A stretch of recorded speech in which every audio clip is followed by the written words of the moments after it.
So these are the tools that we'll be using to do reductive charcoal drawing of facial features. One of the first things is your group should have a cup full of charcoal powder. You won't need a lot of this. As you can see, there's some already on the charcoal paper.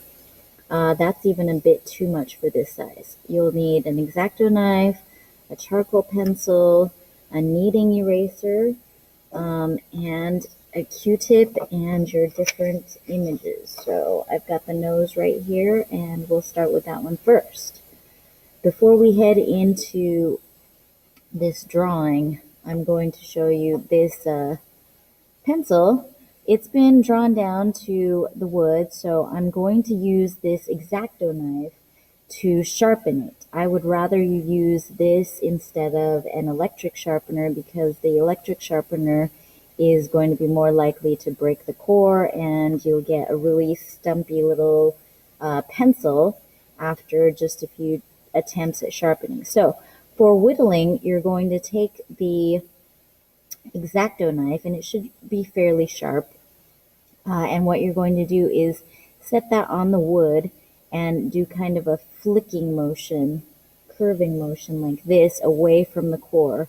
You should do this near a trash bin, or gather your pieces of whittled wood and toss that in the trash when you're done.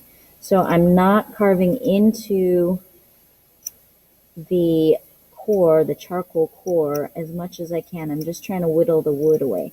So there's this kind of flicking motion. So you're getting kind of these curved pieces of wood right there.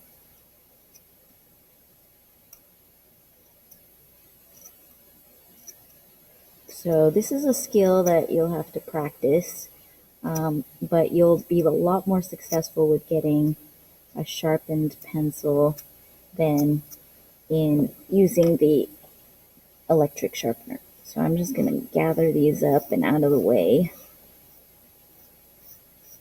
and put those in the trash. The next thing I'm going to do,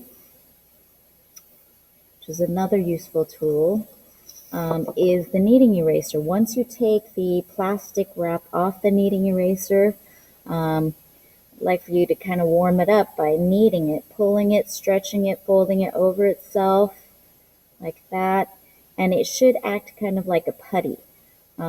It's not super sticky like a putty. It's really rubbery, kind of like a chewing gum, but not, again, not quite as sticky.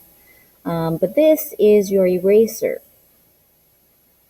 and I'll show you how to use that. It's moldable. You can shape it into a fine point like this, or you can round it out like that.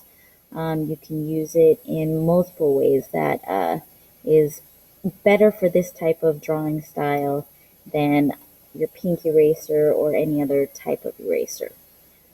So to get started, I've put a little bit of charcoal powder on my charcoal paper, and this is a bit much, so I'm just going to take this and pour this back into the cup.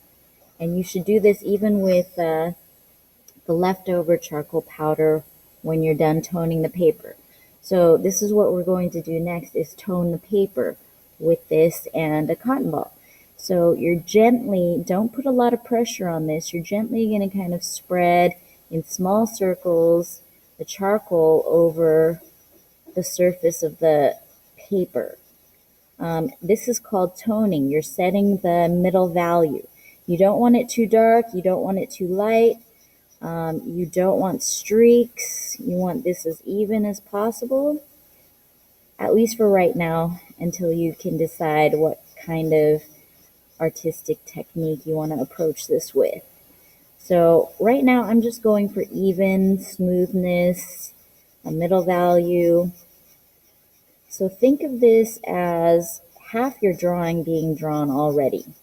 You've got all the middle values established on your paper, and you just need to erase out the highlights and put in the dark values.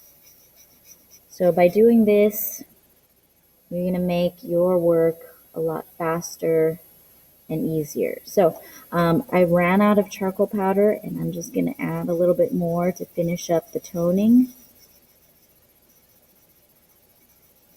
And again, just really lightly, not pressing too hard, not rubbing the charcoal in to the paper too much. Let me show you what happens when you do that. So in this corner, I'm just going to start rubbing that charcoal into the corner, and it's just slowly getting darker and darker, and you really don't want a super dark value. You just want that nice middle value. So here's the excess charcoal that I have. I'm just going to kind of fold that up and then put it back into the cup. Don't try and blow this off your table. It'll just end up all over the place. People are going to sit in it. You're going to inhale it. And we want to keep this room as clean as possible. So that's toning paper.